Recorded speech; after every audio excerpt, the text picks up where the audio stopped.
निर्वाणसत्यम् मनोबुद्ध्यहङ्कारचित्तानि नाहं न च श्रोत्रजिह्वे न च घ्राणनेत्रे न च व्योमभूमिर्न तेजो न वायुः चिदानन्दरूपः शिवोऽहं शिवोऽहं चिदानन्दरूपः शिवोऽहं शिवोऽहं न च प्राणसंज्ञो न वै पञ्चवायुः न वा सप्तधातुर्न वा पञ्चकोशः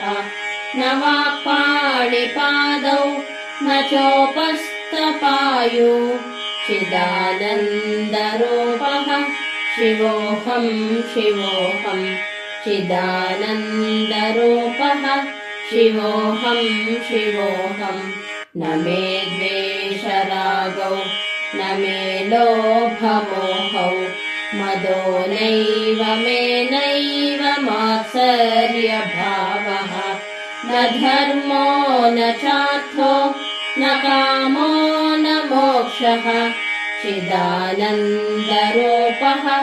शिवोऽहं शिवोऽहं चिदानन्दरूपः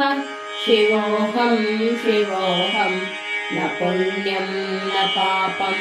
न सौख्यं न दुःखं न मन्त्रो न तीर्थो न वेदा न यज्ञाः अहं भोजनं नैव